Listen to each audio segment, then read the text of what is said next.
Hey, kalau kamu mendengar ini, aku ingin kamu tahu kenapa aku melakukannya. Semua dimulai dengan menyingkirkan perjalanan udara. Kemudian, mereka menghapus rel kereta api. Akhirnya, mereka berhasil menyingkirkan jalan antar kota. Kota-kota mengisolasi diri mereka sendiri dari satu sama lain demi keamanan dalih mereka. Dan untuk semakin memperlihatkannya, mereka membangun Kubah. Hari pertama, pukul 6:48 pagi. Ini adalah peristiwa yang besar dan aku tidak mau sampai ketinggalan. Setelah 5 tahun pembangunan, Kubah kotaku akhirnya selesai tadi malam. Biayanya lebih dari 2,1 kuadriliun. Tapi itu adalah investasi yang cerdas untuk masa depan kota yang mandiri.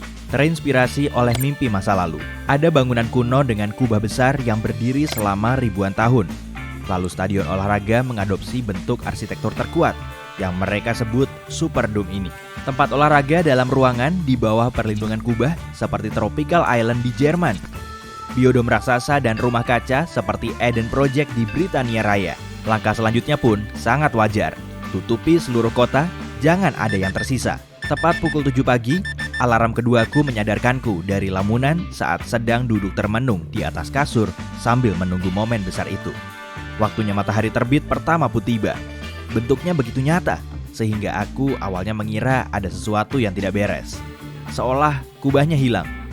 Tapi kata orang, jika kita bisa melihatnya dari dekat, dari apartemen pusat kota, kita bisa melihat pelat-pelat heksagonal. Sayangnya, aku tidak. Kubah ini setinggi Everest.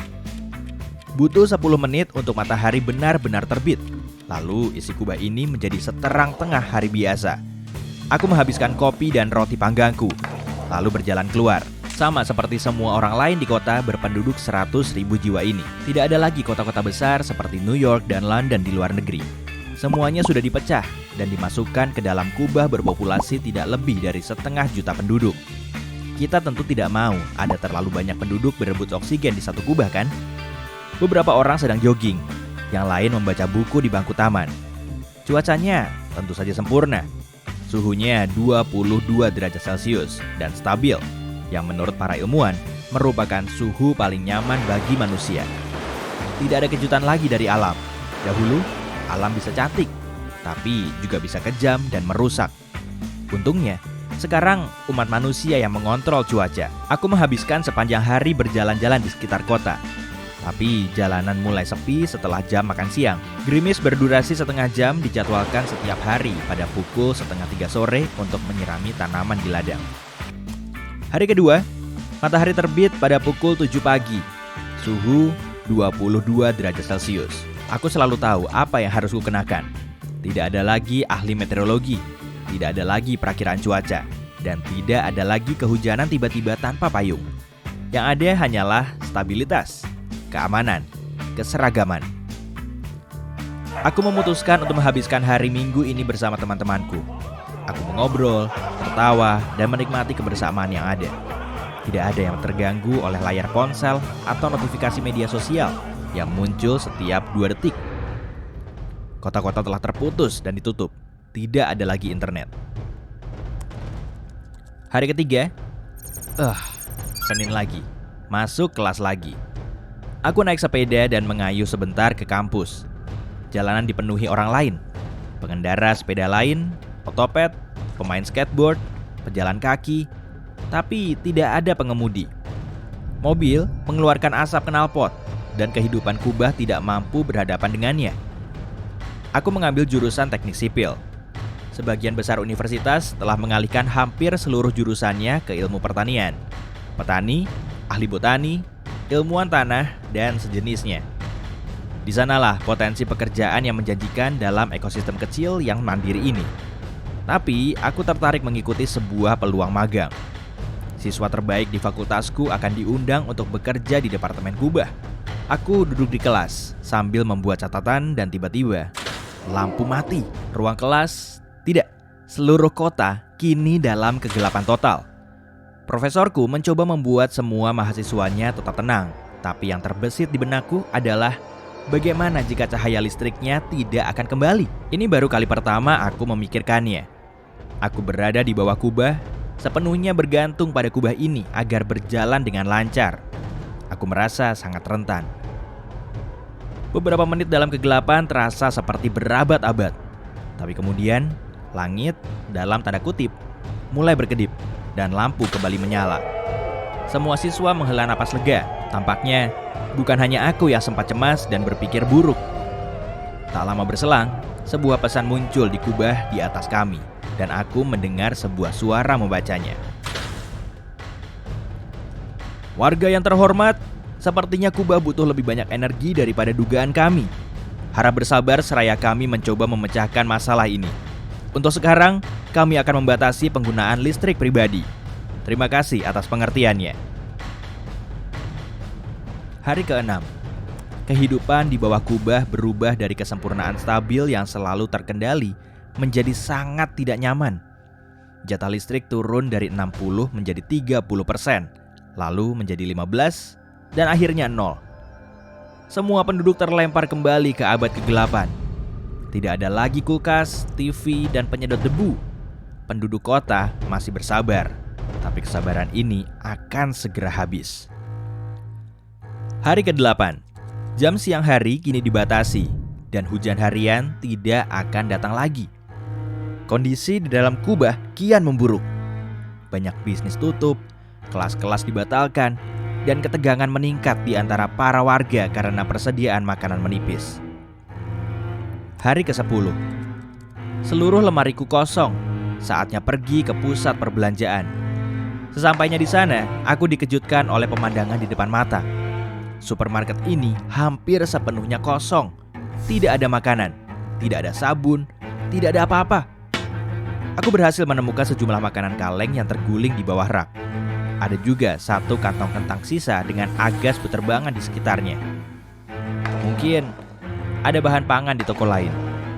Aku melaju ke supermarket tak jauh dari sana. Kosong. Yang ketiga, nihil juga. Aku pergi ke setiap toko di sekitar rumah, tapi selalu bertemu hasil yang sama. Kota ini kehabisan makanan. Sorenya, aku mendapatkan pengumuman lain dari Departemen Kubah. Mereka akhirnya menemukan solusi. Mereka hendak merenovasi kota untuk menyediakan lebih banyak lahan ladang. Mereka akan menyingkirkan fasilitas dan bangunan yang tidak penting, dan sejumlah orang perlu pindah dan tinggal bersama temannya. Meski tidak ideal, ini lebih baik daripada kelaparan. Hari ke-23. Kini seluruh jalanan hampir kosong. Beberapa orang yang biasa kulihat berekspresi muram dan tidak banyak bicara. Pasti karena lampu yang terbatas. Setidaknya masih ada udara dan air. Tapi berapa lama sebelum keduanya habis juga? Kengerian memenuhi kota. Bulan kedua. Tidak ada lagi uang, pertokoan, ataupun pembelian. Komunitas kota telah beralih ke sistem barter. Butuh potong rambut? Bayarlah seseorang dengan daun selada. Sejumlah kentang bisa aku pakai untuk membeli kemeja yang baru dijahit. Itu pun kalau aku bisa menemukan kain. Bulan ketiga. Kabar baik. Renovasi kota mengalami kemajuan pesat.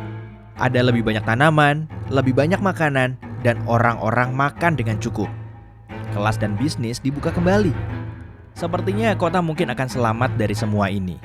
Tapi pikiran warga kota sudah terguncang. Setidaknya pikiranku.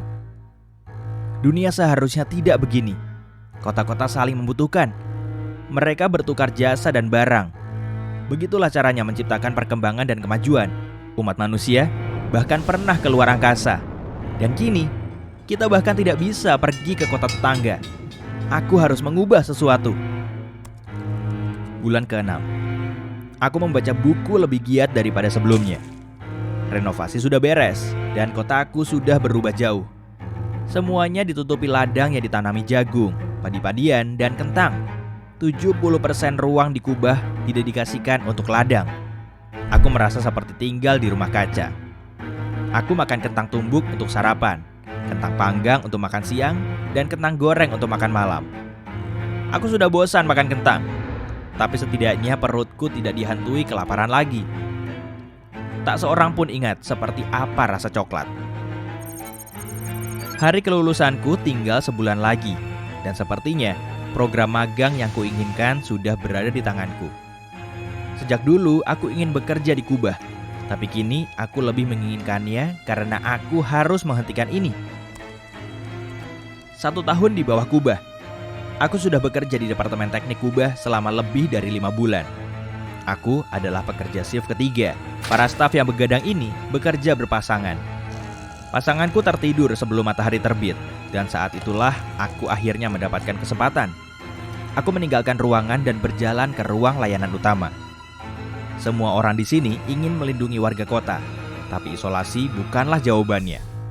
Aku harus mengakhiri ini. Tombolnya ada tepat di depanku. Jantungku berdegup kencang. Aku menarik napas dalam-dalam, menutup mata, dan menekannya. Seketika, aku mendengar suara gesekan, dan aku bisa melihat kubah itu luruh. Langit di balik kubah yang terbuka sedang berwarna oranye, pink dan ungu yang tak berujung. Matahari pun terbit, tapi bukan yang digital. Dan tak lama, seluruh kota akan terbangun dengan melihat langit yang sesungguhnya dan disambut angin sepoi-sepoi. Aku pun tersadar dari lamunan. Lalu aku melihat penjaga keamanan mendekat. Cukup sekian kisahku, aku harus pergi.